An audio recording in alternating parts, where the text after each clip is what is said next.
you're getting close to the age of early Social Security retirement, which is 62. So you're 61, 60, 61, 59, and you're wondering, should I apply for disability or should I wait and apply for retirement? Which program is going to give me the most money?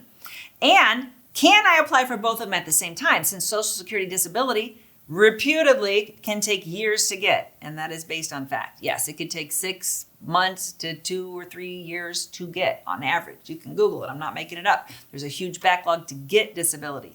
So while you might be disabled, unable to work, and you're like, I'm going to slam dunk to get disability, it might take you a couple years to actually get through the system and get approved.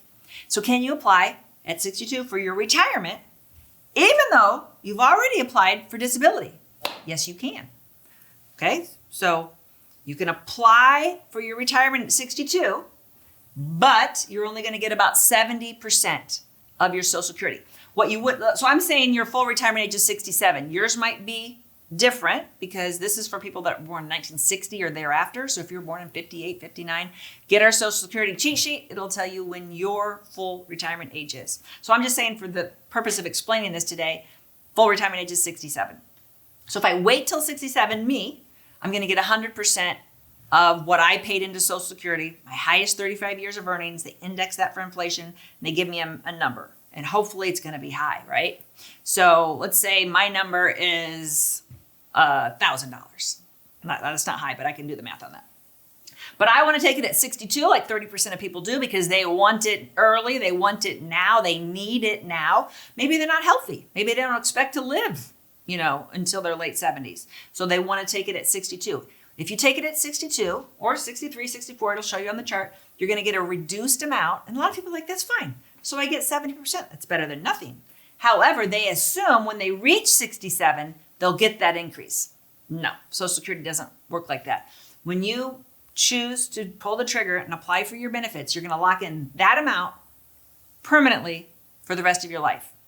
So it's not going to go up when you reach 67 or 70 or 75. A lot of people have that hope. No, it's going to be a permanent amount. The only way you'll get more is some Januaries, not all. There is a cost of living increase, and across the board, anybody getting any Social Security benefit would get a little bump.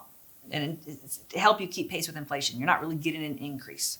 So if I'm 62 and I apply for Social Security disability and I get approved, they're going to give me the amount I would have gotten at my full retirement age.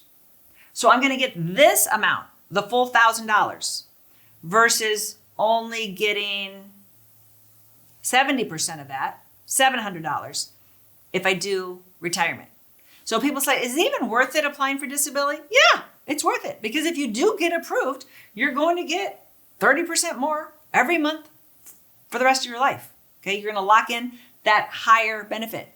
So you can apply for both programs at the same time. They don't have a bearing on each other. Your retirement benefit you're entitled to because you worked, you paid into the system long enough, you're entitled to file for that whenever you want. That's your choice.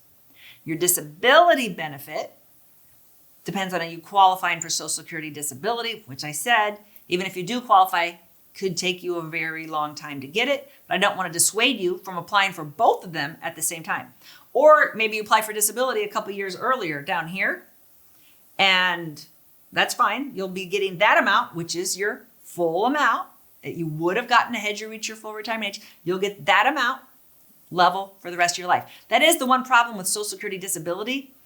A lot of people are disabled. They didn't work that much to begin with, or they haven't worked that much in the last couple of years, and their amount of money is not very much, even though it is their full amount. So they're like, well, it's okay, because when I do get to my full retirement age, I'm going to get more. And that's not correct. They're holding out hope after hope that, I'm only getting $500, $600, $700, $800 a month now. But when I reach, they think 62, no. Or 65, no. Or 60, no. You're going to get that same amount level for the rest of your life. The only way it will increase is if you do get a small cost of living increase each January. So if you found this video helpful, you can get my Social Security cheat sheet on our website. And this cheat sheet shows you those percentages that I talked about. And there's a lot more helpful information if you're trying to make retirement decisions. It is free. It's on our website. You can download it right now. If you like this video, you might really like this video. Check it out. And we'd appreciate if you subscribe to our channel so you never miss a great video. We put out one every week. Check in the description below this video for a link to our cheat sheet on Social Security and Medicare. And you can also give us a comment if you have a specific question. Always feel free to call us or email us at the Medicare Family.